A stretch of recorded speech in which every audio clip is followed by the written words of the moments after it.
네, 오늘은 이신칭의에 관해서 공부하겠습니다. 로마서에서 가장 중요한 주제로 다루어져 온 주제이고요. 그래서 이신칭의를 잘 이해하는 것, 로마서를 이해하는 데 있어서 굉장히 중요한 그런 주제가 되겠습니다. 전통적으로 우리가 이신칭의를 어떻게 이해해 왔는지 간단하게 한번 돌아보고 로마서가 말하는 이신칭의의 본뜻은 또 무엇인지 좀 더 가깝게 접근해 보는 그런 노력을 오늘 해보도록 하겠습니다. 이신칭의가 가장 먼저 그리고 가장 완전한 형태로 정식화되어 나타나는 본문은 갈라디아서 2장 16절입니다. 가장 먼저라고 말씀드리는 이유는 이신칭의가 갈라디아서와 로마서에 분명히 나타나는데 갈라디아서가 먼저 쓰여졌거든요. 갈라디아서가 먼저고 그리고 가장 완전한 하나의 명제로 정식으로 그 정리가 되어서 나타납니다. 갈라디아서 2장 16절을 보면 사람이 의롭게 되는 것은 율법의 행위로 말미암음이 아니요 오직 예수 그리스도를 믿는 믿음으로 말미암는다. 예, 하는 명제가 갈라디아서 2장 16절에 나오고요. 또 우리가 오늘 공부하고자 하는 로마서 3장 21절부터 31절까지 요 개역 성경은 18절까지 단락을 나누어 놓았습니다만 20절까지가 죄의 지배 단락이고 21절부터 새로운 단락이 시작된다고 보는 것이 더 많은 학자들의 성서학자들의 견해입니다. 3장 21절부터 31절까지의 이신칭의 명제가 또 나타나는데요. 3장 20절부터 22절까지 연결해서 읽어보면 그러므로 율법의 행위로 그의 앞에 의롭다 하심을 얻을 육체가 없나니 율법으로는 죄를 깨달음이니라. 이제는 율법 외에 하나님의 한 의가 나타났으니 율법과 선지자들에게 증거를 받은 것이라. 곧 예수 그리스도를 믿음으로 말미암아 모든 믿는 자에게 미치는 하나님의 의인이 차별이 없느니라. 이렇게 조금 길게 패러프레이징해서 나오고요. 또 3장 28절에 좀 더 간단하게 정리되어서 나오죠. 그러므로 사람이 의롭다 하심을 얻는 것은 율법의 행위에 있지 않고 믿음으로 되는 줄 우리가 인정하노라. 이게 이신칭입니다. 그래서 이신칭의 명제에는 크게 세 가지 개념 또는 세 개의 용어가 중요한 용어가 담겨 있습니다. 하나는 의롭게 된다는 말, 그리고 또 하나는 율법의 행위, 그리고 예수 그리스도의 믿음. 이 세 개의 어구가 담겨 있습니다. 우리는 보통 의롭다 하심을 얻는다, 또는 의롭다 칭함을 받는다, 의롭다 인정받는다, 이런 식으로 지금까지 옮겨왔습니다만, 헬라 원문은 그렇게 되어 있지 않고요. 그냥 의롭게 하다, 디카이오오, 의롭게 하다라는 동사의 수동태가 사용되고 있습니다. 그러니까 의롭게 된다, 의롭게 된다, 이렇게 번역하는 것이 가장 정확하겠고요. 율법의 행위, 행위라는 말이 복수 형태로 되어 있습니다. 그래서 좀 더 정확하게 번역하면 율법의 행위들 이렇게 번역할 수도 있겠고요. 그리고 예수 그리스도를 믿는 믿음으로 우리가 이해해온 단어가 원문에는 예수 그리스도의 믿음이라고 되어 있습니다. 개역 성경에 예수 그리스도를 믿는 믿음이라고 번역된 사례의 거의 대부분이 예수 그리스도의 믿음이라고 되어 있습니다. 그것을 그렇게 해석을 해서 번역을 한 겁니다. 그래서 이신칭의를 이해한다는 것은 요 세 개의 용어, 요 세 개의 개념을 어떻게 이해하느냐, 그리고 종합하느냐의 문제이겠죠. 먼저 전통적인 이해, 우리가 익숙한 전통적인 이해를 살펴보자면 이렇습니다. 율법의 행위가 아니라 예수 그리스도의 믿음으로 의롭게 된다. 이 명제에서 우리는 그동안 이 명제를 율법의 행위에서 행위에 방점을 두고 예수 그리스도의 믿음에서 믿음에 방점을 두고 이해해 왔습니다. 그래서 행위가 아니라 믿음으로 의롭게 된다. 이게 우리가 그동안 이해해온 이신칭이었죠. 여기서 행위란 율법의 행위, 율법을 준수하는 윤리적 행위를 가리키는 말로 이해했고요. 또 예수 그리스도의 믿음, 예수 그리스도를 믿는 믿음은 예수 그리스도의 십자가 속죄의 교리를 받아들이는 믿음으로 이해해 온 거죠. 그래서 우리는 이것을 간단히 줄여서 예, 윤리가 아니라 교리로 구원받는다 하는 방식으로 이심칭의 명제를 이해해 왔습니다. 윤리가 아니라 교리로 구원받는 거죠. 그래서 개신교인들은 이 교리에 목숨을 걸죠. 목숨을 건다는 말이 뭐 과언이 아닙니다. 실제로 교리 때문에 목숨을 버리는 분들이 있고요. 교리 때문에 죽임을 당하는 사람들도 있고요. 교리 때문에 목숨이 왔다 갔다 할 정도로 교리를 중요하게 여기는 거죠. 반면에 그리스도인들은 어떻게 살아야 하느냐 하는 데 대해서는 특별히 기독교다운 답이 그리 많이 나와 있지 않은 것 같아요. 예, 율법이 제시하는 답, 착하게 살아야 한다, 정직하게 살아야 한다, 살인하지 말고, 가늠하지 말고, 도둑질하지 말고, 거짓 증언하지 말고, 탐내지 말고 하는 그 정도의 윤리죠. 구약 성경이 보여주는 유대교의 윤리와 다, 다른 어떤 기독교 윤리의 독특한 특징이 있는가? 아마 뭐 전혀 없다고 말할 수는 없죠. 우리가 예를 들어서 사랑을 강조한다든지 하는데 그렇게 그게 깊이 발전되어 있지가 않아요. 사랑이 중요하다. 뭐 이 정도지. 그럼 그 사랑을 구체적으로 우리의 삶에서 어떻게 실현해야 할 것이냐. 예, 병원에서는 그 사랑을 어떻게 실현해야 하느냐. 학교에서는 어떻게 실현하고 시장에서는 어떻게 실현해야 하느냐. 이런 이 행위의 문제에 대해서는 그리 구체적으로 발전되지 않았어요. 왜냐하면 이것은 우리의 구원과는 직접적으로 관련되지 않은 문제이니까. 이것이 이제 그동안 우리가 이신칭의의 명제를 이해해 온 방식이었습니다. 그래서 본인이 정통이라고 생각할수록 본인이 복음주의자라고 생각할수록 더 교리를 강조하는 그런 현상이 이제 개신교 안에 생겨난 거죠. 윤리가 아니라 교리로 구원받는다. 이런 뜻으로 이해했고, 그럼 의롭게 된다는 말은 뭐냐? 이건 좀 복잡합니다. 복잡한 과정을 통해야지 우리가 이신칭의가 기독교 구원과 연결이 되는데, 개신교는 전통적으로 의롭다는 말을 의로운 성품으로 이해해 왔습니다. 그것은 죄성, 예, 죄성, 아담으로부터 유전되는 죄성의 반대말입니다. 모든 사람들은 죄성을 가지고 있어서 죄를 지을 수밖에 없는 그런 존재라는 거죠.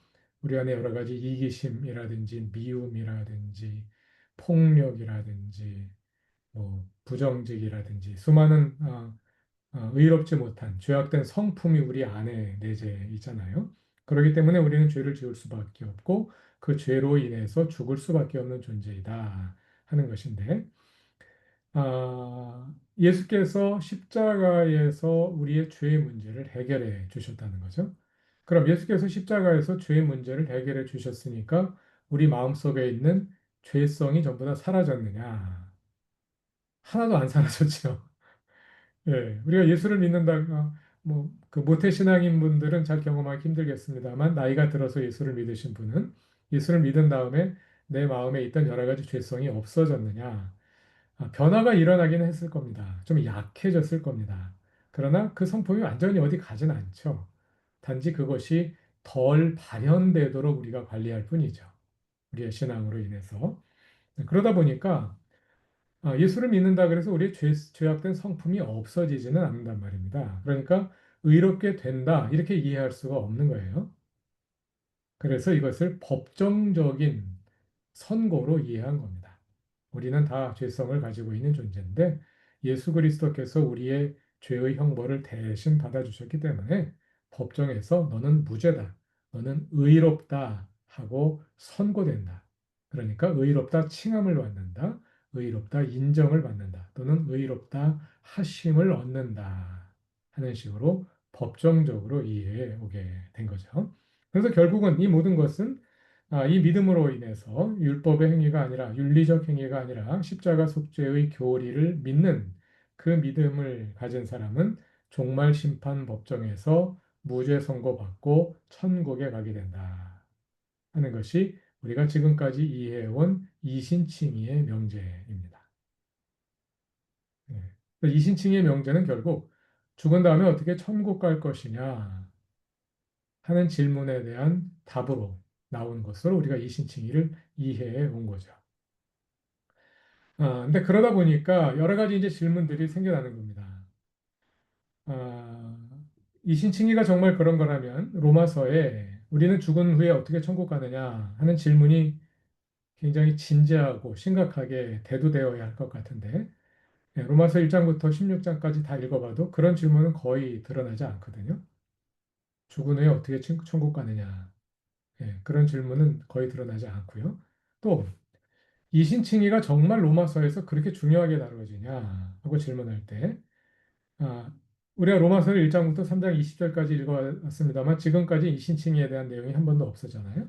그러다가 오늘 읽으려고 하는 3장 21절부터 31절 사이에 집중적으로 나타납니다. 그리고 4장에서는 아브라함의 사례를 들어서 이신칭의의 논증을 입증합니다. 논지를. 네, 그래서 3장 21절부터 4장까지 이신칭의가 집중적으로 나타나고 그다음부터는 다시 나타나지 않아요. 5, 6, 7, 8장 믿은 다음에 그리스도인들이 어떻게 살아야 할 것이냐 삶의 원리를 보여주는 거고 9, 10, 11장 이스라엘의 구원은 어떻게 되는 거냐 유대인과 이방인의 관계 문제를 다룹니다. 그리고 12장부터 15장까지는 다시 윤리적 주제로 돌아가서 우리가 어떻게 살아야 할 것이냐 하는 것을 5, 6, 7, 8장은 원칙적인 원론적인 견지에서 가르쳐주고 12장부터 15장까지는 좀 더 구체적인 사례를 들어서 가르쳐줍니다. 이신칭의에 대한 내용이 별로 없어요. 그래서 정말 이신칭의가 로마서의 중심 주제이냐? 예, 이신칭의가 정말 바울에게 있어서 그렇게 중요한 주제이냐 하는 질문이 심각하게 대두되는 거예요. 그래서 한편에선 여전히 그렇다는 것을 입증하려고 노력하시는 분들이 있는가 하면 또 반대편에서는 이신칭의는 바울의 핵심 교리가 아니다. 예, 만약에 핵심 교리라면 바울 서신 전체에 다 나와야 되는데 왜 갈라디아서와 로마서에만 나오냐? 그거는 갈라디아서와 로마서가 쓰여질 때의 독특한 상황, 즉 유대주의자들이 바울의 복음을 공격하는 일들이 그 시기에 집중적으로 일어났기 때문에 유대주의자들, 율법주의자들과 싸우는 과정에서 태어난 투쟁 교리다. 예, 율법주의자들과 투쟁하기 위해서 나온 교리다. 이 자체가 바울의 핵심 사상이 아니다. 예, 그런 특별한 상황에서 나온 거다 하는 이제 그런 그 해석까지 이제 나오게 된 거죠. 그러면서 전체적으로 과연 이신칭의가 로마서의 중심 주제냐 하는 질문이 성서 성서학자들에서 집중적으로 제시되고 요즘에는 아니라고 말하는 사람들이 아마 더 많은 것 같아요. 정확히 통계를 내보지 않아서 잘 모르겠는데 엄청나게 많은 학자들이 이신칭의가 로마서의 중심 그 주제가 아니라고 말합니다. 하나님의 의라고 말하는 사람들이 더 많아요. 그거는 이따 관련해서 다시 한번 설명을 드리겠고요. 그리고 이신칭의가 바울에게 있어서 정말 그렇게 중요한 주제냐 하는 그런 질문도 만만치 않게 제기가 되고 있는 거죠. 정말 그러냐, 그 질문이 합당하냐 하고 질문을 다시 이제 물어볼 때 제가 생각하기로는 지금까지 우리가 로마서의 이신칭의를 잘못 이해함으로써 예, 굉장히 축소해서 잘못 이해함으로써 굉장히 중요한 신학인데 이걸 중요하지 않은 것처럼 만들어 왔다. 저는 이렇게 생각을 합니다. 이신칭의는 정말 중요한 신학적 내용을 담고 있어요. 하나님 나라 복음으로 다시 읽으면 이신칭의의 그 본 의미가 살아나게 됩니다. 오늘 어떻게 살아날 수 있는지 제 나름대로 이해한 바를 말씀드리려고 합니다. 자, 세 가지 핵심 개념이 들어있죠. 하나는 의롭게 된다 하는 말. 그럼 의롭게 된다는 말이 뭐냐? 두 번째는 율법의 행위로 의롭게 되지 않는다. 그럼 율법의 행위가 뭐냐? 세 번째로 예수 그리스도의 믿음으로 의롭게 된다. 그럼 예수 그리스도의 믿음은 뭐냐? 이 세 가지를 우리가 이해되죠. 첫 번째 언약입니다. 의로움이 무엇이냐 하는 것입니다. 이에 대해서는 그동안 여러 번 말씀드렸기 때문에 간략하게만 지나가겠습니다. 의롭다는 말을 개신교에서는 전통적으로 의로운 성품이라고 이해해 왔습니다만, 구약과 신약 성서의 맥락에서 볼 때 의롭다는 말은 언약이라는 맥락에서 사용되고요. 그 언약의 맥락에서 볼 때 의롭다는 말은 하나님과 좋은 관계를 맺는다 하는 뜻입니다. 언약의 내용은 하나님은 주님이 되시고 이스라엘은 그분의 백성이 되는 겁니다. 근데 이게 또 그 외에도 다양한 비유로 나타납니다. 목자와 양의 관계이기도 하고, 아버지와 자녀의 관계이기도 하고, 남편과 아내의 관계이기도 하고, 친구 관계이기도 하고, 또 왕과 백성의 관계이기도 하고, 이 모든 것이 사실은 다 언약의 비유예요. 그런데 그 가운데 대표적인 것이 하나님은 주님이 되시고 이스라엘은 그분의 백성이 되는 관계. 그러니까 성경이 기록되었던 고대 시대에 하나님과 이스라엘의 언약 관계를 어떤 관계에 비유하면 가장 잘 설명할 수 있을까 했을 때 그 시대 사람들에게는 왕과 백성의 관계로 설명하는 것이 하나님과 그 이스라엘의 언약 관계를 가장 잘 설명할 수 있는 비유였던 거죠. 그래서 이것이 중심 비유로 사용되고 있는 겁니다. 하나님은 이스라엘의 주님이 되시는 것이고 이스라엘은 그분의 백성이 되기로 약속을 맺은 거예요. 쌍방간에. 예, 이것이 언약입니다. 언약은 반드시 쌍방간에 맺어집니다. 그래서 언약이라는 단어를 안 쓰고 일부러 계약이라는 단어를 쓰는 분들도 있어요. 계약은 쌍방간에 맺어지죠. 근데 언약 그럴 때 우리는 일방적으로 언약한다 이런 뜻으로도 쓰기도 하잖아요. 그래서 쌍방간에 맺어진다는 의미를 살리기 위해서 계약이라는 단어를 더 선호하시는 분들도 있는데 저는 언약이라는 관계가 우리가 일반적으로 사용해 왔기 때문에 그냥 이 언약 용어를 바로 이해하고 재정의해서 사용하려고 합니다. 언약에는 요구사항이 있는데요. 언약의 요구사항은 쌍방의 신실함이에요. 마치 부부 관계의 요구사항이 쌍방의 신실함, 남편과 아내에게 요구되는 것, 한마디로 줄이자면 무엇일까? 서로에게 신실한 것이라고 말할 수가 있겠죠. 사실 뭐 그것뿐만 아니라 모든 관계가 다 마찬가지죠. 네. 하나님과 백성의 언약 관계의 요구사항은 한마디로 말하자면 쌍방의 신실함입니다. 그럼 뭐가 신실한 거냐? 하나님이 주님다우시면 신실하신 거고, 이스라엘이 백성다우면 신실한 거죠. 쌍방에 이렇게 신실함이 요구되고요. 신실하면 의롭게 되는 겁니다. 이스라엘이 하나님께 백성답게 신실하면 이스라엘은 의로운 존재가 되는 것이고, 하나님이 이스라엘에게 신실하시면 하나님은 의로운 존재가 되는 겁니다. 신실함과 의로움, 언약의 두 핵심 개념입니다. 신실함으로 의롭게 되는 겁니다. 지금까지 읽어온 1장부터 3장까지의 모든 내용은 이 언약의 맥락에서 논의가 되고 있었습니다. 예, 주제문부죠. 로마서 1장 16절과 17절의 주제문을 보면 복음 속에서 하나님의 의로우심이 언약이죠. 예, 언약 이스라엘과 그분의 백성과의 사이에서 하나님은 늘 의로우셨다는 거예요. 유대인과 이방인을 포함하는 모든 믿는 사람에게, 이 믿는다는 말도 사실은 신실하다는 말과 같은, 히브리어에서는 같은 단어입니다. 예, 이것도 언약의 용어라고 말할 수 있고요. 하나님의 신실하심으로부터 우리의 신실함으로 계시됩니다. 의로움과 신실함이라는 언약의 두 핵심 개념이 로마서의 주제문에 그대로 사용되고 있습니다. 또 주제문을 그대로 뒤집어서 형성한 반제문을 보시면 죄의 집에 대해서는 하나님의 진노가 불의로 진리를 가로막는 사람에게 지난 주일에 신실함과 진리는 같은 히브리어를 번역한 단어라고 말씀드렸죠.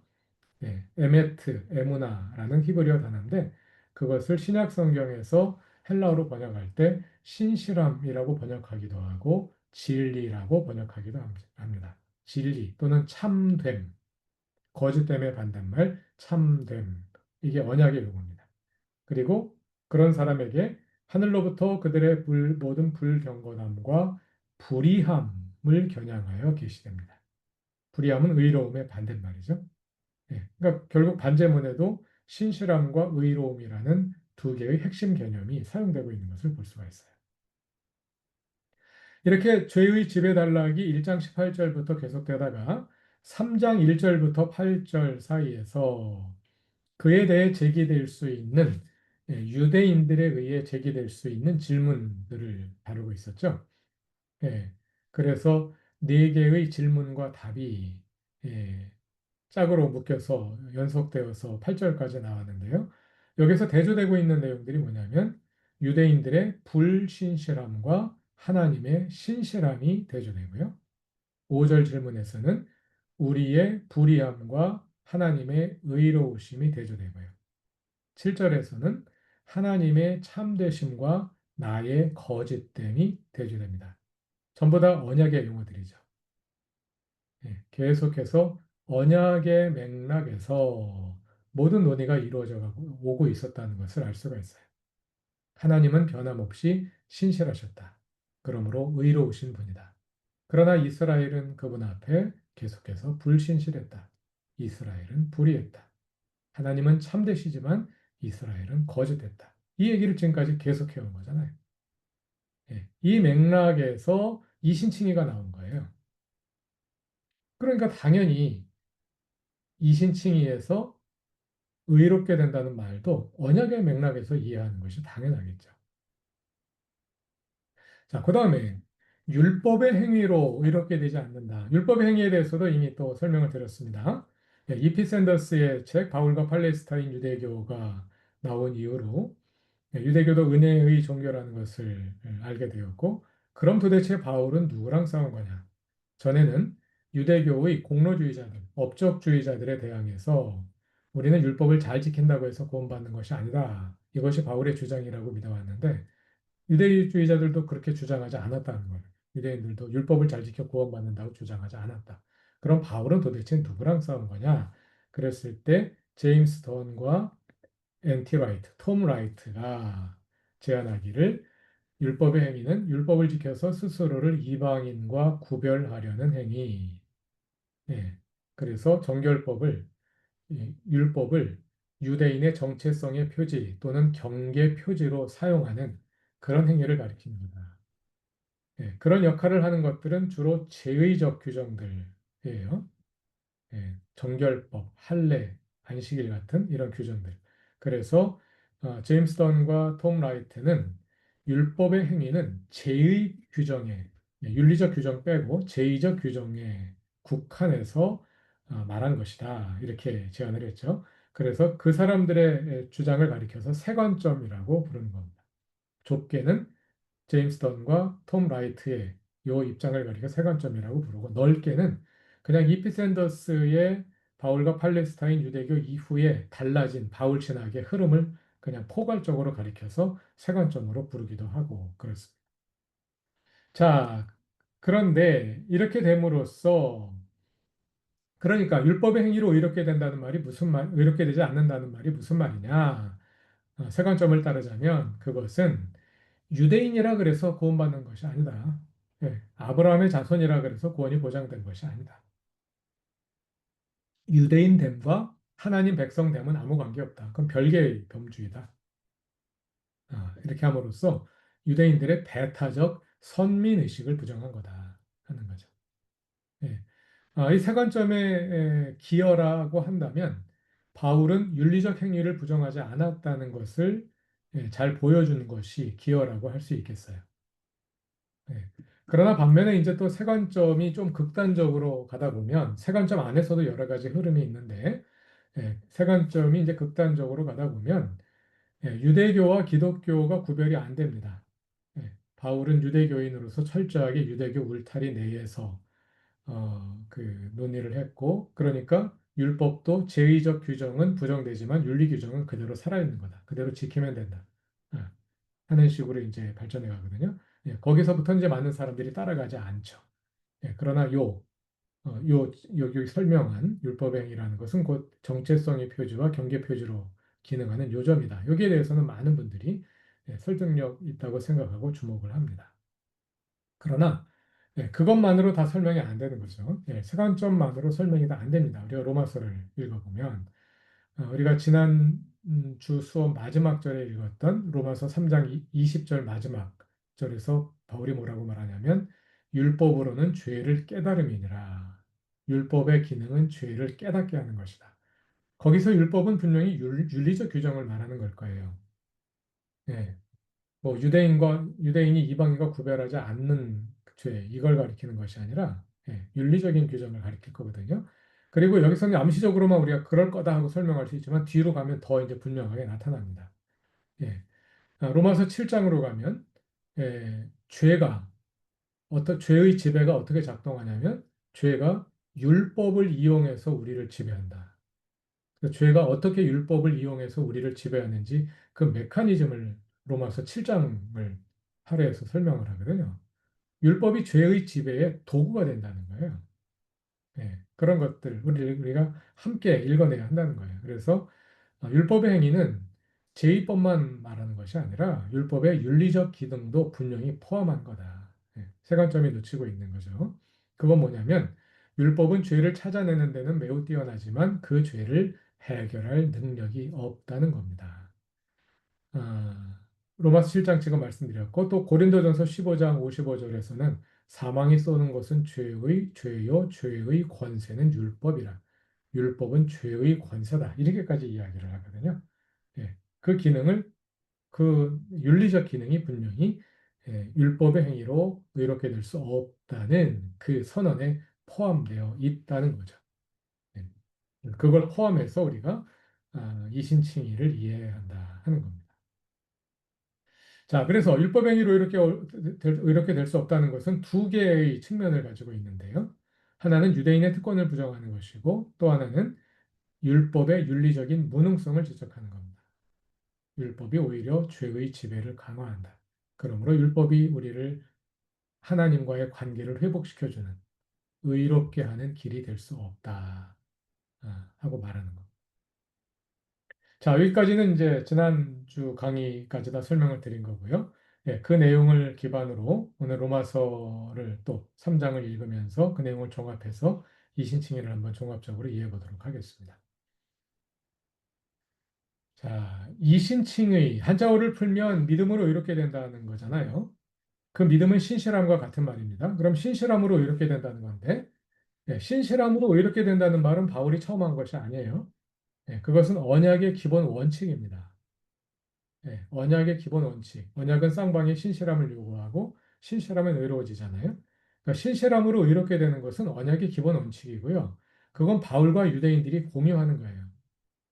그러니까 믿음으로 이렇게 된다. 그건 바울이 처음 하는 말이 아니라 공유하는 거예요. 유대인과 바울이 공유하는데 문제는 그 믿음이 뭐냐 이게 다른 거죠. 믿음으로 신실함으로 이렇게 되는 원칙은 불변인데 신실함으로 이렇게 된다는 말이 무슨 뜻이냐? 구체적으로 어떤 내용이냐? 여기에서 차이가 나는 겁니다. 바울이 말하고자 하는 것은 예수 그리스도와 함께 시작된 구원사의 새 시대에 신실함으로 이렇게 된다는 이 원칙이 이전과는 구약 시대와는 다른 방식으로 실현된다. 이 얘기를 하려는 거예요. 그 다른 방식이 뭐냐면 율법과 무관하게 구약 시대에는 율법을 통해 신실함이 표현되고 그것이 의로움의 길이었다면 예수 그리스도와 함께 열린 새 시대에는 율법과 무관하게 이루어진다는 거예요. 그 말이 무슨 말인지, 왜 그런지 그걸 이제 설명을 하는 거죠. 자, 그래서 우리가 이신칭의를 이해할 때 율법의 행위가 아니라 예수 그리스도의 믿음으로 이렇게 된다. 이 말을 우리가 그동안은 행위와 믿음의 방점을 두고 행위가 아니라 믿음으로 이렇게 된다. 이렇게 이해해 왔는데 거기다 방점을 두면 안 되고 율법과 예수 그리스도의 방점을 두고 읽어야 합니다. 이신칭의는 율법이 아니라 예수 그리스도로 이렇게 된다. 이게 이신칭의의 핵심이에요. 율법과 예수 그리스도의 방점을 두고 읽어야 한다. 자, 그러면 신실함으로 이렇게 되는데요. 율법은 유대인들이 신실함을 표현하는 수단이었습니다. 하나님과 이스라엘이 시내산에서 언약을 맺었습니다. 언약을 맺으면서 하나님께서 이스라엘에게 율법을 주셨어요. 하나님이 먼저 이스라엘을 구원하셨죠. 먼저 이스라엘을 애굽에서 해방시켰어요. 구원하셨어요. 그리고 이스라엘에게 언약을 제안하셨습니다. 나는 너희의 하나님이 되기를 원한다. 예. 너희도 내 백성이 되기를 원하느냐? 나는 너희 하나님이 돼서 너희를 구원하고 너희의 모든 것을 책임져 주기를 원한다. 그리고 이미 다 하신 거예요. 이미 다 하시고, 그럼 너희도 내 백성이 되기를 원하느냐? 네, 백성이 되기를 원합니다. 그럼 율법을 지켜라 하고 율법을 주신 거죠. 그 율법을 지키면 언약 안에 머무는 거고, 율법을 안 지키면 언약은 파괴되는 거. 네, 그런 거란 말이에요. 그러니까 유대인들은 율법을 지킴으로 언약에 대한 신실함을 표현하는 거죠. 그런데 유대인들이 이 원칙을 아전인수격으로 오용해 왔습니다. 예, 율법을 이름표로만 사용해 왔어요. 자신들이 아브라함의 자손이라는 것을 보여주는, 이방인이 아니라 유대인이라는 것을 보여주는 이름표로 사용해 왔어요. 할례만 받은 거예요. 할례만 받고 나머지 율법 조항은 모른 채 한 거죠. 할례 받고 또 좀 더 잘 지키는 사람들은 안식일 지키고 정결법 지키고, 예, 구별하는 것만 하고, 예, 실제로는 하나님 앞에 하나님 백성다운 삶을 사는 데 있어서는 소홀해 왔던 거예요. 근데 사실 이것은 이스라엘 역사이기도 하잖아요, 이 전체가. 예, 구약 전체의 역사가 바로 이런 역사였잖아요. 예, 계속해서 언약을 떠나고 하나님을 배반하고 다른 길로 치달아온 그 역사. 예, 그러면서 우리가 하나님의 백성이다. 예, 우리는 아브라함의 자손이다. 이것만 붙들고 있는, 예, 그런 유대인들의 모습을 바울이 고발하는 거죠. 로마서 2장이 그 내용이었잖아요. 예, 유대인들의 죄악상을 고발하면서 어, 너희가 그 어, 하나님의 백성이 아니냐. 예. 너희의 신실함은 율법을 들음으로 표현되는 것이 아니라 율법을 실천하는 자가 이렇게 된다. 좀 지켜라. 하나님이 너희에게 신실한 것처럼 너희도 좀 하나님께 신실하라. 예. 그 이야기를 이제 로마서 2장에서 계속 한 거죠. 예. 그래서 이 대목만 보자면은 율법의 행위는 율법을 이름표로만 사용하고 있는 이제 그 측면을 우리가 이제 볼 수가 있어요. 유대인이라 그래서 아브라함의 후손이 된다 그래서 구원이 보장되지 않는다. 이제 이 측면을 이야기하고 있는데, 자, 근데 이제 거기서 끝나지 않습니다. 네, 더 중요한 문제가 있는데요. 율법의 행위로 이렇게 되지 못한다는 말이 무슨 말이냐? 지금까지 계속해서 바울이 유대인들이 이제 2장에서 유대인들이 율법을 이름표로만 사용하고 율법을 지키지 않는다 하는 것을 이제 폭로하고 고발을 하는데, 왜 폭로하고 고발했을까? 예, 바울이 진짜 하고자 하는 이야기가 있는데요. 그건 뭐냐면 모든 사람이 죄의 지배 아래에 있다는 거예요. 모든 사람이 죄의 지배 아래에 있다는 겁니다. 여기서 죄는, 지배자로서의 죄는 사탄을 가리키는 다른 이름이라고 말씀드렸죠. 구약 성경을 읽어보면요. 구약 성경에서 오래된 책들에는 사탄이 나오지 않습니다. 예, 오래된 책들에는 사탄이 나오지 않고요. 욥기에 사탄이 등장하죠. 욥기는 중간 시대, 제2 성전 시대에 그러니까 포로기 이후에 이제 나온 책인데, 욥기에 비로소 사탄이라는 존재가 나오는데, 욥기에서 사탄은 하나님의 어전에 있는 왕실 관리 중에 하나죠. 하나님 어전의 검사입니다. 검사. 아직은 하나님을 대적하는 존재가 아니에요. 그러다가 더 뒤로 오면서 묵시문학에 오면 사탄이 하나님을 대적하는 존재로 나타납니다. 그러니까 이게 이제 구약의 일종의 계시의 발전 과정을 보여주는데요. 사탄이라는 존재, 우리로 하여금 하나님을 대적하게 하는, 하나님의 나라를 무너뜨리려고 하는 그런 영적인 존재에 대한 인식이 유대교 역사에서도 상당히 늦게 싹이 텄어요. 예. 제2성전 시대, 그러니까 포로기 이후 우리가 보통 중간 시대라고 부르는 그 시대를 지나면서 특별히 묵시 문학에 의해서 그 측면이 이제 발전이 된 거예요. 예, 그 전까지는 이스라엘 백성들이 가르쳐줘도 그걸 깨닫지 못했던 거죠. 그러나 이제 이스라엘이 포로로 잡혀가고 눈이 우물안 개구리의 상태를 벗어나면서 눈이 열리면서 구약 성경 계시의 획기적인 발전들이 나타나거든요. 이 제2성전 시대에. 그 가운데 하나가 예, 현실의 악의 배후에서 현실을 움직이고 있는 사탄이라는 존재에 대한 인식이 비로소 깨어난 거예요. 사탄은 신화적 존재가 아닙니다. 사탄은 현실에 있는 존재예요. 예, 이스라엘이 고통의 시대를 포로기 이후에 고통의 역사를 살아가면서 고통의 근원을 다시 질문하기 시작을 한 거예요. 그래서 현실, 그냥 그 전까지만 하더라도 착하게 살면 상 받고 악하게 살면 벌 받고 이런 단순한 윤리관 가운데 살았다면 단순히 그렇지 않은 인간 배후에 더 심각하게 작용하고 있는 사탄이라는 존재를 본 겁니다. 네. 신약의 다른 점, 기독교의 유대교와 다른 점, 근본적으로 다른 점 가운데 하나가 그거거든요. 그 근본적인 문제를 지금 지적하고 있는 거예요. 음. 유대인들이 메시아를 기대할 때 예수님을 단순한 정치적인 메시아로 기대했잖아요. 지난번에 우리가 복음에 대해 설명드릴 때 복음이란 해방이잖아요. 예. 바벨론 지배로부터 해방, 페르시아, 헬라, 로마, 제국으로부터 해방된다. 이게 복음이었단 말이죠. 그런데 예수님은 제국으로부터 해방되면 너희가 정말 해방될까? 하고 다시 묻게 하시잖아요.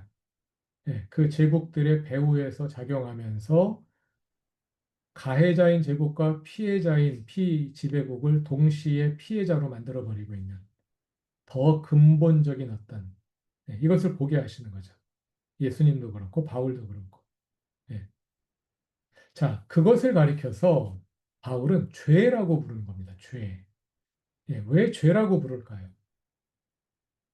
사탄은 눈에 보이지 않아요. 사탄이 분명히 현실 배후에서 작용하고 있어요. 근데 사탄은 눈에 보이지 않아요. 그 사탄을 어떻게 알아챌 수 있을까요?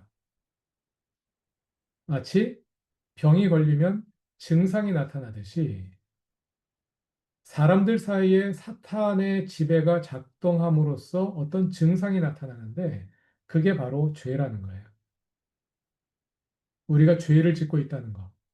그건 바로 우리 배후에서 근본적으로 사탄이 지배하고 있는 거죠. 근데 그것은 죄를 통해 나타나거든요. 그래서 죄라고 부르는 것이 아닐까 예, 생각이 됩니다. 어쨌든 죄의 지배입니다. 사실 너무 많은 말씀을 드린 것 같은데 근본적으로 죄의 지배라는 문제가 있어요. 그래서 자 성경은 항상 무엇이 아니라 하나님 나라, 하나님 나라는 무엇이 아니라 하나님 나라라고 말씀드렸는데 그 하나가 이제 죄의 지배죠. 죄의 지배와 하나님 나라가 대립하고 있습니다. 중간 상태는 없어요. 죄의 지배에도 속하지 않고 하나님 나라에도 속하지 않은 중간 상태는 존재하지 않습니다. 아담 한 사람이 아담 이야기 아직 안 했구나. 아담이 범죄함으로써 인간은 죄의 지배 아래 던져졌고 그래서 죄의 지배 아래 계속 살 것이냐 아니면 하나님 나라의 구원으로 국적을 바꿀 것이냐 둘밖에 없어요. 자, 그래서 하나님과 언약을 맺는다는 것은 언약 맺고 하나님 나라의 백성이 된다는 건데 하나님과 언약을 맺으려면 죄의 지배를 떠나야 합니다. 예, 죄의 지배, 그 나라에서, 그 소굴에서 빠져나와야지 하나님과 언약을 맺을 수가 있어요. 먼저 죄의 지배를 떠나야 하는데 우리는 스스로 그 죄의 지배를 해결할 수 있는 능력이 없습니다. 아담의 범죄로 인해서 모든 사람이 죄의 지배 아래 던져졌어요. 우리는 스스로 죄의 지배를 떠날 수 있는 능력이 없어요. 율법도 그 죄의 지배를 떠나는 능력, 해결해야 될 능력이 되지 못해요. 율법은 우리가 죄의 지배 아래 있다는 것을 볼 수 있게 해줘요. 죄를 깨닫게 해줘요. 그런데 그 죄를 해결할 수 있는 능력은 없어요. 그 길은 오직 예수 그리스도의 십자가에 있다. 이 얘기를 하려는 거예요. 율법이 아니라 예수 그리스도로 말미암아 이렇게 된다. 바로 그겁니다. 죄의 지배를 해결할 수 있는 방법은 율법으로는 안 되고 오직 예수 그리스도의 십자가밖에 없다. 이 얘기를 하는 겁니다. 자, 그래서 로마서 3장 23절, 24절 새한글 성경으로 읽어보면 사실 모든 사람이 죄를 지어서 하나님의 영광에 다다르지 못하는 처지에 있습니다. 모든 사람이 죄를 지었습니다. 이 말은 모든 사람이 죄의 지배 아래 있다. 이런 뜻입니다. 로마서 3장 9절 보면 모든 사람이 죄 아래 있다. 그리고 죄 아래 있다는 것을 보여줘요. 수많은 죄를 짓고 있는 거죠. 자, 로마서 2장에서 바울이 유대인들의 죄악상을 보여줬습니다. 왜 그걸 보여줬느냐? 유대인들도 죄의 지배 아래 있다는 것을 보여주려고 하는 거예요. 1장에서 우상 숭배와 동성애 그리고 수많은 죄악들을 놓으면서 인간이 죄 아래 죄에 넘겨져 버려 있는 그런 상황. 예, 을 보여주고 있죠. 왜 그 많은 죄들을 언급할까요? 인간이 죄의 지배 아래 있다는 것을 보여주려고 합니다. 유대인들도 이방인과 똑같이 죄의 지배 아래 있다. 그래서 앞에서는 그래서 죄의 지배라는 말을 안 한 거예요. 죄의 지배라는 말 해도 뭐 무슨 말인지 잘 이해를 못 하니까. 예, 모든 사람이 죄를 짓고 있는 죄 속에서 허덕이고 있는 모습을 보여준 다음에 모두가 죄 아래에 있다. 그러고 나서 3장 10절부터 18절까지인가 이제 그 죄악상을 쫙 언급을 하죠. 그리고 23절에서 그걸 다시 한번 언급한 겁니다. 예, 23 다시 한번 모든 사람이 죄를 지었다. 모든 사람이 죄의 지배 아래 있다. 그런 거예요. 하나님의 영광에 다다르지 못한 처지였습니다. 그런데 그들은 아무런 대가 없이 하나님의 은혜로 의롭다고 판결받게 된 것입니다. 의롭다. 하나님이 그리스도 예수님 안에서 그들을 죄로부터 풀어주신 덕분입니다. 풀어주셨다. 묶여 있었다는 거죠. 지배당하고 있었다는 거죠. 하나님이 예수 그리스도 안에서 우리를 죄의 지배로부터 풀어주셨다. 그 결과로 우리가 의롭게 되었다. 네, 여기 의롭다고 판결받게 됐다. 이것도 원문에는 의롭게 되었다. 이렇게 되어 있습니다. 네, 우리를 죄로부터 풀어주셨고 그로 말미암아 의롭게 되었다. 여기 잠깐 밖으로는 아니지만요. 24절과 25절을 같이 읽어보면 속량과 속죄라는 두 가지 개념이 나옵니다. 24절 그리스도 예수 안에 있는 속량으로 말미암아 하나님의 은혜로 값없이 의롭다 하심을 얻은 자 되었느니라. 조금 전에 죄로부터 풀어주셨다. 예, 그 말이 속량이에요. 속량이라고 되어 있고 이 예수를 하나님이 그의 피로써 믿음으로 말미암는 화목제물로 세우셨으니 이는 하나님께서 길이 참으시는 중에 지은 죄를 간과하심으로 자기의 의로우심을 나타내려 하심이니. 지금 화면 공유 나가고 있나요? 예, 네. 나가고 있나요? 네, 네, 네. 나오고 네, 있습니다. 네, 그럼 계속하겠습니다. 여기를 보시면 24절에는 속량이라는 말이 나오고 25절에는 지은 죄를 간과하신다. 25절이 말하는 것이 속죄입니다. 우리가 지은 죄를 해결하는 것. 간과한다는 이야기는 그냥 못 본 채 지나가신다는 거죠. 용서해 주신다는 걸 가리키는 표현인데 속죄는 우리가 지은 죄를 해결한다는 것이고 속량이라는 말은 노예를 값을 지불하고 해방시키는 겁니다. 노예 주인에게 값을 지불하고 해방시키는 거예요. 그래서 성경에서 속량이라는 말과 속죄라는 말이 나오는데 서로 다른 말입니다. 죄의 패러다임으로 보자면 속죄는 3번 죄에 관련된 거예요. 예, 이게 속죄입니다. 여기서부터 해결하는 거. 속량은 지배자로서의 죄로부터 풀어주는 거예요. 속량입니다. 십자가 속죄의 복음은 속죄에만 관심을 가지고 있는 거죠. 하나님 나라의 복음은 속량으로 이루어진 속죄, 속량과 속죄에 함께 관심을 갖는 것이 하나님 나라 복음입니다. 죄의 지배로부터 속량하는 거예요. 죄의 지배로부터 풀어주는 겁니다. 예. 예수 십자가의 값을 지불하고.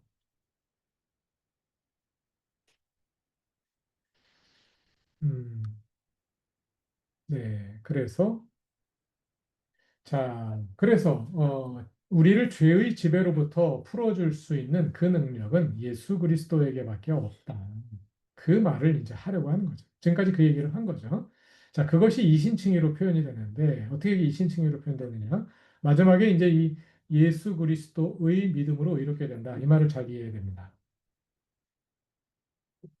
피스티스는 믿음이고요. 예수 그리스도의 믿음. 헬라어가 영어 알파벳이랑 비슷해서 대충 보시면 짐작이 되시죠? 예, 피스티스 예수 그리스도의 믿음 또는 예수 그리스도의 신실하심인데요. 여기에서 예수 그리스도의 소유격, 헬라어로는 속격이라고 부릅니다. 이 속격은 두 가지 의미를 가질 수가 있습니다. 하나는 목적어의 의미를 가질 수 있어요. 예수 그리스도의 믿음은 예수 그리스도를 믿는 믿음이 될 수 있습니다. 네, 우리가 지금까지 이해해온 방식입니다. 그리고 우리말 개혁 성경은 예수 그리스도의 믿음이라는 어구가 나오면 그걸 거의 대부분 예수 그리스도를 믿는 믿음이라고 번역했습니다. 그런가 하면 예수 그리스도의가 주어로 주격으로 이해될 수도 있죠. 예, 예수 그리스도가 가지신 믿음. 예, 나의 믿음, 너의 믿음. 그럼 내가 믿는다는 뜻이잖아요. 예, 그런 식으로. 여기서는 신실하심으로 번역하는 것이 더 적절하게 이해할 수 있겠어요. 예수 그리스도가 보여주신 신실하심. 예, 그런 뜻으로 이해할 수가 있는. 그래서 우리가 전통적으로는 예수 그리스도를 믿는 믿음으로만 이해를 해왔는데요. 이것을 예수 그리스도가 보여주신 신실하심으로도 이해할 수가 있다는 거예요. 네, 그렇게 이해하면 무슨 뜻이 되는지 한번 살펴보도록 하겠습니다. 다시 한번 확인하면 믿음은 히브리어 에메트, 에무나, 헬라어 피스티스를 번역한 말인데 언약적 신실함을 가리키는 용어이다. 네, 말씀드렸고요. 자, 예수 그리스도의 신실하심이 무슨 뜻이냐? 로마서 3장 25절을 다시 보면은요. 이 예수를 하나님이 그의 피로써 믿음으로 말미암는 화목 제물로 세우셨다.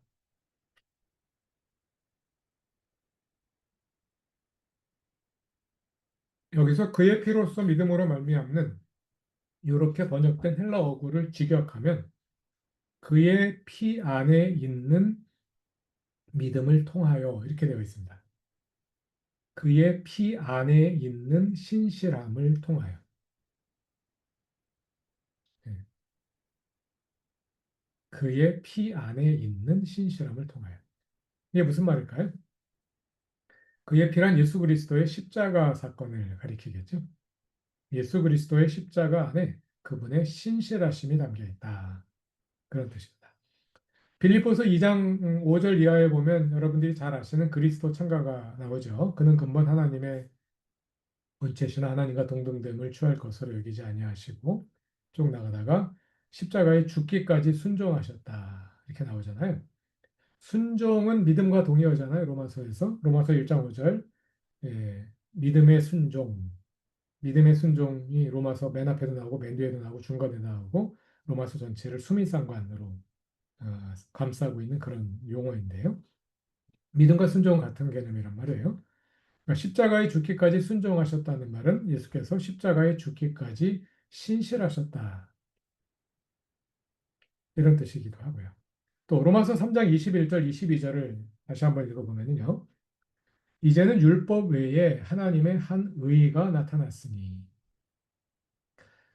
아, 신실하면 의롭게 되잖아요. 그래서 로마서도 그렇고 신약 성경을 읽다 보면 신실함과 의로움이 거의 동의어처럼 쓰입니다. 네, 우리 앞에서도 그랬죠. 하나님은 신실하시다는 말은 곧 하나님은 의로우시다는 말이잖아요. 신실하면 의롭게 되는 거니까.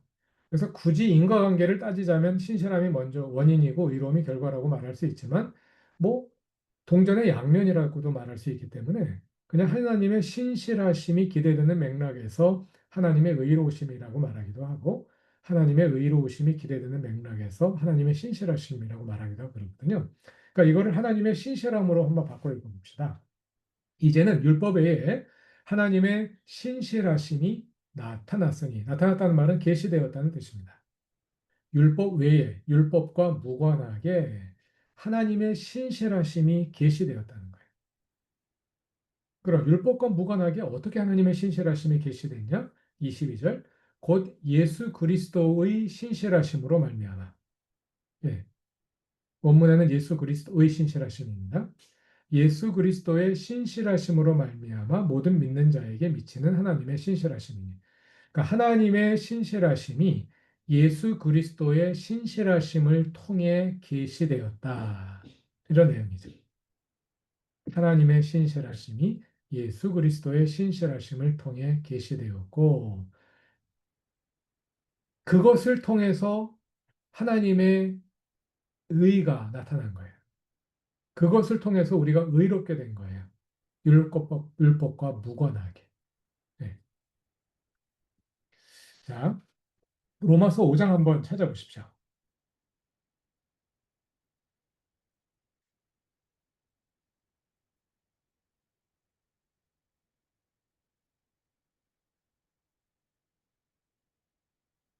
로마서 5장 보시면 4장까지 이신칭의를 설명한 다음에 로마서 5장 맨 앞에서 이신칭의를 여러 번에 걸쳐서 패러프레이징을 합니다. 그리고 나서 그것으로부터 출발해 가지고 다음 논의를 이어가거든요. 그 패러프레이징하는 구절들이 여러 구절에 나오는데 먼저 1절을 보시면 죄송합니다. 로마서 네, 5장 1절을 보시면 그러므로 우리가 믿음으로 의롭다 하심을 받았으니 믿음으로 의롭게 되었다. 이렇게 말하죠. 그러니까 이게 지금까지 말한 이신칭의를 이렇게 요약한 거예요. 우리가 믿음으로 의롭다 하심을 받았으니. 그리고 2절로 가보죠. 또한 그로 말미암 그게 아니라 9절로 가보죠. 그러면 이제 우리가 그의 피로 말미암아 의롭다 하심을 받았으니. 그리고 또 10절로 가시면 곧 우리가 원수 되었을 때에 그의 아들의 죽으심으로 말미암아 하나님과 화목하게 되었은지. 이것들이 전부 다 이신칭의를 패러프레이징한 구절들입니다. 그것만 떼서 놓으면 믿음으로 의롭다 하심을 받는다. 그의 피로 말미암아 의롭다 하심을 받았다. 그의 아들의 죽으심으로 말미암아 하나님과 화목하게 되었다.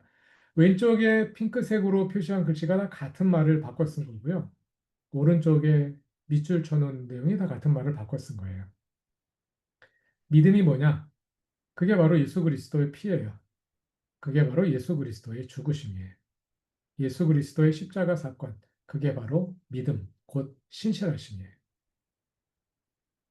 그 결과 우리는 의롭게 되었는데, 의롭다는 말은 하나님과 좋은 관계를 맺는다는 뜻이잖아요. 그러니까 하나님과 화목하게 된 거죠. 전에는 하나님과 원수 관계였는데, 왜냐하면 죄의 지배 아래에 있었으니까. 하나님의 적국 백성이었으니까 하나님과 원수였는데, 예수 그리스도로 말미암아 우리가 하나님과 화목하게 되었습니다. 좋은 관계를 회복하게 되었습니다. 의롭게 되었습니다. 이런 그 병행 관계를 보아도 믿음이라는 말을 예수 그리스도의 십자가, 십자가 죽으심과 동의어로 사용하고 있구나 하는 것을 볼 수 있게 되죠. 그래서 이신칭의에 예수 그리스도의 십자가에 나타난 그분의 신실하심, 예, 이 뜻을 넣어서 우리가 이신칭의를 다시 이해해 볼 수가 있는 거예요. 자, 여러분 이런 질문 해보신 적 없나요? 우리를 구원하는 능력이 예수 그리스도의 십자가에 있을까요? 우리의 믿음에 있을까요? 그동안 우리는 이신칭이 그러면 우리가 예수를 믿는 믿음이 우리를 의롭게 한다고 믿은 거잖아요. 근데 우리가 예수를 믿는다 그랬을 때도 이제 십자가의 속죄로 가더라도 십자가의 속죄를 믿는다고 쳐도 우리를 구원하는 능력은 예수 그리스도의 십자가의 속죄에 있는 겁니까? 아니면 우리가 십자가의 속죄를 믿는 우리의 믿음에 있는 겁니까? 구원하는 능력은 십자가에 있지 않겠어요? 그것이 속죄가 되었든 속량이 되었든 우리의 믿음은 그 능력을 우리의 것이 되게 하는 통로일 뿐이죠. 믿음을 통해서 그 능력이 그 구원 사건이 우리의 것이 되는 거지. 우리가 믿는 그 믿음이 어떤 능력이 있는 건 아니란 말이죠. 그러면 또 하나의 업적주의가 되는 거 아니겠습니까? 또 하나의 공로주의가 되는 거 아니겠습니까? 그렇게 보더라도 이신칭의에서 믿음은 예수 그리스도의 신실함으로 있는 것이 더 합당하지 않겠느냐 하는 거예요. 물론 이제 그런 질문이 생기는 거죠. 그럼 우리의 믿음은 뭐냐? 이 두 가지를 같이 해결해야 됩니다. 자, 그래서 한번 정리를 해보겠습니다. 이신칭의 개념을 정리해 보자면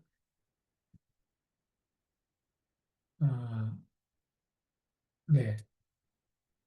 이신칭의에서 의롭게 된다는 말은 하나님과 온전한 언약 관계를 맺는다는 말입니다. 하나님과 온전한 언약 관계를 맺는다는 말은 하나님은 온전히 우리의 주님이 되시고 우리는 온전히 그분의 백성이 된다는 이야기죠. 그게 구원이죠. 네. 그러니까 의롭게 된다는 말은 구원받는다는 말과 같은 뜻이에요. 아주 단순하게 일치되는 겁니다. 이걸 하기 위해서 뭐 의로운 성품이 어떻고 원죄가 어떻고 뭐 이게 법정이 어떻고 이렇게 돌아갈 필요가 없어요. 아주 단순한 개념이에요. 의롭게 되는 거는 하나님의 백성이 하나님은 주님 되시고 우리 백성 되니까 그게 바로 구원받는 거예요. 예, 구원받는다는 말을 다른 용어로 표현한 게 의롭게 된다는 겁니다. 자, 우리는 어떻게 구원받을 수 있느냐? 율법의 행위로는 안 됩니다. 왜냐하면 일단 유대인이 되는 것과 하나님 백성이 되는 것은 서로 다른 사안입니다. 아브라함의 후손이라고 아무리 주장해도 소용없어요. 또 율법은 죄의 지배를 해결할 능력이 없어요. 그러므로 율법의 행위로는 구원받을 수가 없습니다. 근본적인 문제, 죄의 지배를 해결해야 돼요. 이것을 해결할 수 있는 길은 오직 예수 그리스도의 신실하심에 있습니다. 예수 그리스도의 신실하심이란 무엇이냐면 우리를 향한 하나님의 신실하심이 인류를 향한 또는 그의 백성을 향한 하나님의 신실하심이 예수 그리스도의 십자가를 통해 나타난 겁니다.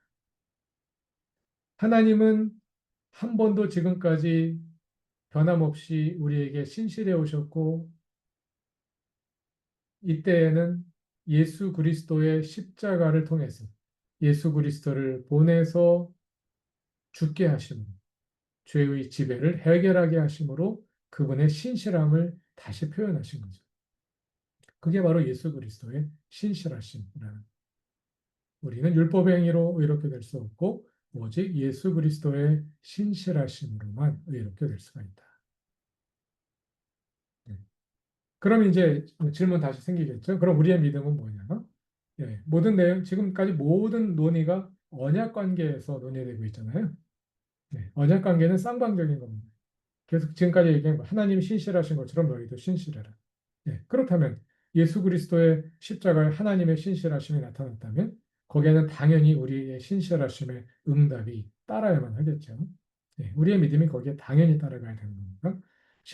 그럼 우리의 믿음이란 뭐냐? 십자가를 통한 예수 그리스도의 언약 제안을 받아들입니다. 출애굽 사건은 하나님의 언약 제안이었어요. 하나님께서 애굽에서 노예 생활하던 유대인들을 해방시켜서 끌어내신 시내산에서 언약을 제안하셨잖아요. 네. 그와 마찬가지로 하나님께서는 예수 그리스도를 이 땅에 보내셔서 우리를 위해서 죽게 하신 거예요, 대신. 그리고 죄의 지배를 그 죽음과 부활을 통해서 해결하셨어요. 그 자체가 언약 제안입니다. 내가 너희를 위한 구원의 길을, 너희가 죄의 지배로부터 벗어나 나의 백성이 될 수 있는 구원의 길을 이렇게 만들어 놓았다. 나에게 나와 언약을 맺겠느냐 하고 제안하시는 거예요. 그럼 우리의 믿음은 뭐냐? 그 제안을 받아들이는 거죠. 그 제안을 받아들여서 언약 관계 안으로 들어가고 계속해서 그 언약 관계를 이어가고 완성해 가는 것. 네, 그것이 곧 우리의 믿음이다. 이것이 이신칭의가 말하는 바입니다. 네. 이렇게 이해하고 나면 이신칭의는 굉장히 중요한 내용이 되고 로마서의 중심 주제냐? 이거는 또 다시 질문할 필요가 있어요. 로마서의 중심 주제냐? 요거는 조금 퀘스천이 있어요. 그건 앞으로 더 논의를 하고 있고요. 그러나 중심 주제까지는 아니더라도 굉장히 중요한 주제이다. 네. 그리고 로마서의 많은 내용이 여기에 담겨 있다 하는 이야기는 우리가 충분히 할 수가 있게 됩니다. 또 오늘도 강의 잘 들었는데요. 뭐, 이번 학기 성경 공부 주제처럼 하나님 나라 복음에 대해서 이제 말씀해 주실 때 이제 처음 이제 첫 번째 강의에서도 말씀하신 대로 뭐, 흔히 말하는 예수천당 불신 지옥에 거기서 우리가 개인 구원 또는 영혼의 구원에 초점 맞춘 거기에서 이제 결국에 성경에서 계속 말씀하시고자 하는 거는 하나님 나라가 이제 그것이 이제 그 자체가 이제 복음이고 그 말씀을 해주셨는데요. 제가 이제 질문을 드리면 그동안 이제 저도 어렸을 때부터 이제 교회를 다녔지만 이제 많은 교회에서 목사님들이 예수천당 불신지옥 아니면 뭐 정말 이렇게 개인 구원에 이제 머무르다가 목사님 말씀해 주신 대로 하나님 나라에 대한 것들이 더 이렇게 어떻게 보면 큰 개념 또 아니면 성경을 관통하는 정말 참 주제로 이렇게 운동이면 운동 이렇게 변화하게 된 것이 어떤 계기가 있어서 그런 건가요? 아니면 어떻게 이게 뭐 시대의 흐름인 건지 왜 예전에는 그 개인의 구원의 문제에 관심이 많고 물론 선교단체에서는 하나님 나라에 대해서 많이 설명을 해주셨는데요. 교회에서는 왜 개인 구원의 문제에 이렇게 초점을 맞췄었는데 지금 목사님께서 말씀하시는 하나님 나라와 더 큰 개념에 이렇게 변화가 된 뭐 계기가 있었을까요? 일, 뭐, 그, 성경이 말하는 거니까, 예, 그동안 우리가 십자가 속죄의 복음이 이제 기독교, 개신교 정통의 위치를 차지하고 있었잖아요. 근데 십자가 속죄의 복음을 말만 얘기하다 보니까 지금 이제 여러 가지 지적하신 것처럼 성경이 말하는 일부만 이야기하게 되고 분명히 성경이 말하고 있는 많은 부분들을 도외시하게 되고 그러다 보니까 거기에 대한 질문들이 계속 일어나게 되겠고 그 질문의 과정에서 하나님 나라 복음을 다시 발견하게 되지 않았을까 그런 생각이 들고요. 근데 하나님 나라 복음에 대한 그 관심이 한국에서 더 높은 것 같아요, 서양보다. 사실은 서양의 성서학자들이 발견해서 가르쳐 준 거고, 우리도 뭐 서양의 성서학자들을 통해서 이제 배운 건데, 보니까 이게 아마도 한국 교회의 위기에 대한 고민과 깊이 맞닿아 있다고 생각이 듭니다. 신앙과 삶이 괴리되어 있는 이 문제랑 이제 깊이 맞닿아 있다고 생각되는데, 왜 서양에서는 그게 문제가 안 되느냐 하면, 서양에서 그 일종의 종교, 개신교의 시작은 일종의 종교 분업의 시작이었어요. 그전까지는 종교와 정치가 분리가 안 돼 있었잖아요. 교황과 황제가 서로 다투던, 같은 영역을 두고 다투던 시대였으니까. 그런데, 아, 이 개신교회의 출발은 민족 국가의 출발과 함께 이루어졌거든요. 그러면서 민족 국가와 개신교회가 로마 천주교에 대항해서 같은 라인에 서게 됐어요. 그게 결국은 종교 개혁과 연결이 된 거고. 그러니까 예를 들어서 루터를 로마 교황청에서 죽이려고 했잖아요. 근데 루터를 살려준 것이 민족 국가 세력들이었단 말이에요. 이런 식으로 이제 민족 국가들의 어떤 정치적인 그런 필요와 또 종교 개혁자들의 필요가 이제 둘 다 로마 천주교회와 싸워야 한다는 점에 있어서 맞아들었다고 말할 수가 있겠죠. 그러다 보니까 같은 라인에 서게 됐고 그때부터 분업이 이루어진 거예요. 예. 교회는 주로 종교 문제를 담당하고 정치 문제는 국가가 담당하는 이런. 근데 그 이후에도 별로 문제가 없었던 것 같아요. 왜냐하면 서양에서 기독교는 교회의 종교일 뿐만 아니라 시민 종교이기도 하잖아요. 예. 교회에서는 내세를 가리키고 천국 가는 길을 가리키면 학교에서도 모든 교육도 성경대로 이루어져 있고 정치도 성경대로 하고 뭐 모든 것이 다 기독교 정신에 따라서 이루어지잖아요. 그러니까 기독교가 시민 종교이기 때문에 교회에서는 그냥 천국 가는 길만 가르쳐도 돼요. 그래 나머지 어떻게 시민답게 살아야 하느냐는 학교에서 가르치고 법원이 체크해주고 뭐 검찰이 막아주고 경찰이 뭐 지켜주고 뭐 이런 식으로 다 나라 전체가 다 기독교 국가니까 그래서 그래도 문제가 없었던 것 같아요. 그런데 복음이 비서구 사회로 넘어오면서 한국으로 딱 넘어왔는데 기독교는 한국의 시민 종교는 아니잖아요. 한국의 시민 종교는 유교와 불교였는데 그것마저도 이제 근대화되면서 힘을 잃어버리고 아예 아무것도 없어져 버렸죠. 무주공산이 된 상태에서 그냥 그런 어쨌든 상태에서 기독교는 우리가 배운 기독교 신앙은 교회의 종교이기 때문에 사회에 대해서는 무관심하고 교회만 열심히 한단 말이죠. 네, 그러다 보니까 이제 사회에서 기독교인들에 의해서 이루어지는 수많은 뭐 문제들, 부패와 타락과 범죄와 이런 문제들에 직면하게 되고, 그러면서 왜 복음이 교회 안에 갇혀 있어야 하는가 하는 질문을 할 수밖에 없게 되고, 거기에 대해서 이제 하나님 나라 복음이 분명한 답을 준 거죠. 네, 그러다 보니까 오히려 서구 사회보다는 비서구 사회에서 더 하나님 나라 복음에 관심을 가지게 되고, 이제 그럼에도 불구하고 다른 나라는 기독교가 약하고 신학이 약하기 때문에 뭐 그걸 또 특별히 뭐 캐치해가지고 뭐 신학적으로 발전시킬 수 있는 여지가 없는데, 한국에는 신학자들이 많단 말이죠. 네, 그러다 보니까 이제 하나님 나라 복음이 한국 신학에 의해서 더 활발하게 논의가 되고 있는 건 아닌가. 네, 그런 생각이 듭니다. 예, 감사합니다.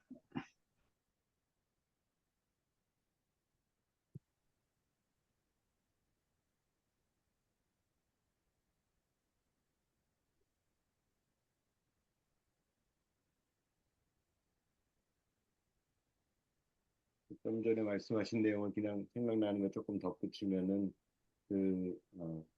김세윤 교수님이 쓰신 복음이란 무엇인가 네, 책에서도 그런 얘기를 하셨던 것 같은데요. 그러니까 네, 네, 예수님의 제자들이 왜 예수님은 하나님 나라에 대한 복음을 가르치셨는데 음, 예수님의 제자들이 어, 한 이야기는 대부분 예수님의 죽음과 부활에 대해서 주로 많이 선포를 했는데 그 이유가 무엇이냐 뭐 이런 음, 거에 대해서 김세윤 목사님이 이렇게 그 책에 쓰셨던 기억이 나는데 음, 어, 이게 아마도 저희도 그런 이제 영향을 이렇게 받은 게 아닌가 생각이 좀 드는데 음, 그 생각하시는지 모르겠습니다. 아마 그 제자들은 하나님 나라의 도래가 예수님의 죽음과 부활에서 비롯되었다라는 것을 아마 깨달은 어서 그걸 메인 메시지로 이렇게 선포했던 게 아닌가 그렇게 얘기하셨던 것 같거든요. 네, 네, 네, 네, 그렇죠.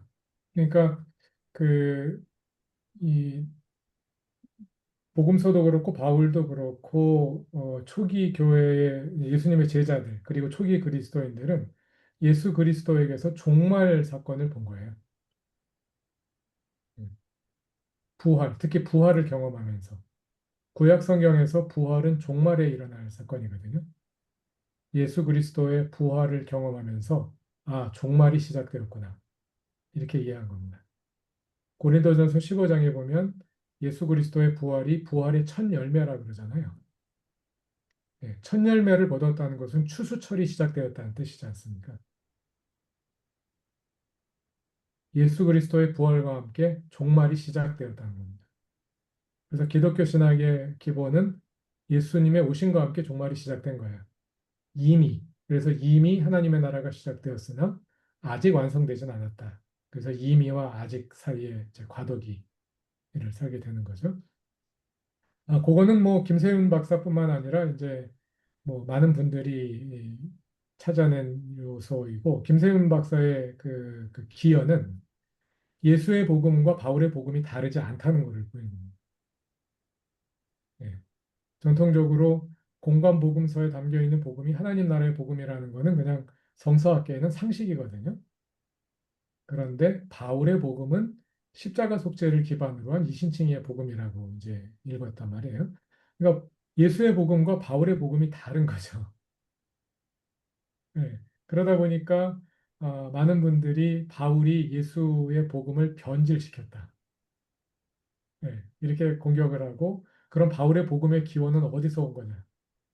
뭐 예를 들어서 그리스의 미리 종교에서 가져온 거다. 뭐 이런 식으로 이제 막 나간 거거든요.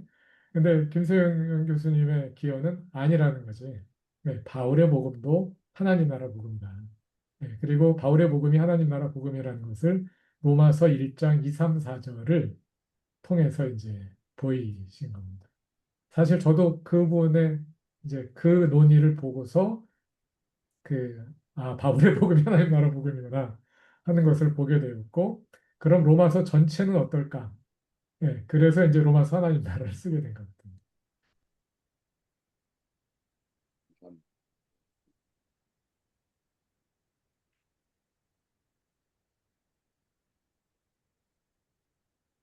그러니까 우리가 지금 가지고 있는 그 개신교의 보수 신학의 일종의 딜레마예요. 예, 개신교의 보수 신학이 우리가 배워온 보수 신앙이 바울의 신앙과 바울의 복음과 예수님의 복음이 다르다고 지금 가르쳐 온 거거든요. 목사님, 그러나 네, 말씀해 주십시오. 네, 네. 네, 그 율법은 그 죄의 지배를 해결할 능력이 없다고 네, 이제 하셨는데, 이제 원학이 만약에 율법에게 맡겨진 임무가 네, 죄의 지배를 해결해라 음, 라는 임무가 아니었다면, 네, 이 율법은 죄의 지배를 해결할 능력이 없다는 거는 그냥 율법을 좀 인격체로 본다면 좀 음, 억울한 게 아닌가. 네. 음, 아까 음, 그 죄의 지배라는 어떤 개념이 음, 제2성전기 시대의 어떤 더 이렇게 깊어진 어떤 음, 사유라고 하셔서 네, 사실 율법은 훨씬 오래전에 아브라함 음, 시대에 주어진 거기 때문에 네, 율법한테 그냥 죄의 지배를 해결할 능력이 원래부터 없었다면은 음, 이 구절은 좀 율법한테는 좀 어, 억울한 그런 응재가 음. 아닌가라는 네, 생각이 그 굉장히 들었습니다. 굉장히 중요한 질문이십니다. 사실 저도 이제 그걸 굉장히 가장 고민되는 질문인데, 그럼 하나님이 과거에는 율법으로 이스라엘을 구원하시려고 하다가 지금 아니라면 하나님이 그거 모르셨나? 이런 질문을 하게 될 수도 있고요. 그래서 율법을 어떻게 이해할 것이냐, 이게 굉장히 중요한 질문인데 사실 제일 어려운 질문입니다. 네, 바울 연구에 여러 가지 어려운 주제가 있지만 율법이 도대체 뭐냐? 율법이 도대체 뭐냐? 정말 답을 내리기가 어려워요. 이걸 보면 이런 것 같고 저걸 보면 저런 것 같고. 근데 일단은 저는 이제 그런 같은 질문을 가지고 답을 찾아가는 과정에 있고요. 그 질문에 대해서 지금 조석현 선생님의 질문에 대해서는 갈라디아서의 몽학 선생 논의가 답이 될 수 있지 않나 그런 생각이 들어요. 갈라디아서에서 몽학 선생이라고 번역된 는 누구냐면 아이들이 학교에 가기 전에 예, 일종의 집에서 이제 아이들을 맡아서 감시하는 그런 역할을 하던 것이 이제 몽학 선생이라고 하는데 아, 그 몽학 선생의 역할은 아이들 학교 가기 전까지만 이제 역할을 하는 거잖아요. 학교 가기 전까지 아이들이 이제 함부로 방종하지 못하도록 감시하는 그런 역할을 하는 거라서 이것이 일종의 예수께서 오시기 전까지의 한 일정 기간 동안만 역할이 주어졌던 거죠. 모학 선생이 이 역할이 아이들이 학교 가기 전까지 역할로 제한되는 것처럼 율법의 역할은 거기서 제한된 것이고 그러니까 율법의 무능성을 얘기하는 것이 율법을 지금 공격한다거나 율법을 비난하는 것이라기보다는 율법은 거기까지고 죄의 지배라는 이 근본적인 문제를 해결하는 이 단계에서는 율법으로는 안 된다. 예수 그리스도가 반드시 개입하셔야 한다. 이렇게 말하고 있는 것이 아닐까 싶습니다.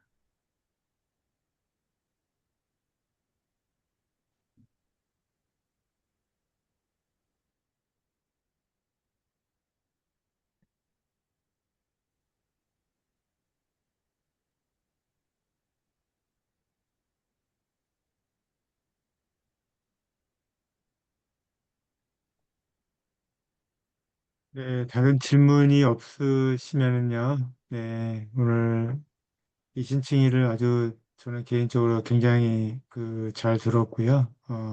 잘 세분해서 말씀해 주셔가지고 잘 이해를 했습니다. 네, 제가 처음 믿었을 때 이야기와 굉장히 큰 범위, 그리고 또 막연한 이신칭의로서의 설명이 아니라 참 그 논리적인 그 부분이 있었구나 이런 것들도 많이 깨닫게 됩니다. 많이 잘 들었고요. 이 녹화되었으니까 이 한 번 들어가지고는 금방 잘 안 될 것 같고 그저 반복해서 들어야 되지 않을까 생각이 듭니다. 좀 굉장히 시원한 강의를 주셨습니다. 네. 하나님, 오늘도 주님을 사랑하고 말씀을 사랑하는 귀한 분들 함께 모여서 로마서의 이신칭의를 공부할 수 있도록 인도하시니 감사합니다. 하나님, 주님 말씀을 좀 더 잘 이해하기 위해서 많은 노력하고 있습니다. 우리의 이해력을 더하여 주시고 또 주님께서 우리에게 함께 하셔서 감동하여 주시고 무엇보다도 이 모든 과정을 통하여 우리가 주님께 더 가까이 나아갈 수 있도록 인도하여 주옵소서. 오늘 밤에도 은혜 내리셔서 편안한 밤 보내게 하시고 또 주님께서 열어주시는 새날도 힘차게 주님과 동행하게 하옵소서. 예수님의 이름으로 기도드립니다. 아멘. 아멘. 네, 수고하셨습니다. 평안한 밤 되십시오. 고맙습니다. 감사합니다. 감사합니다. 네.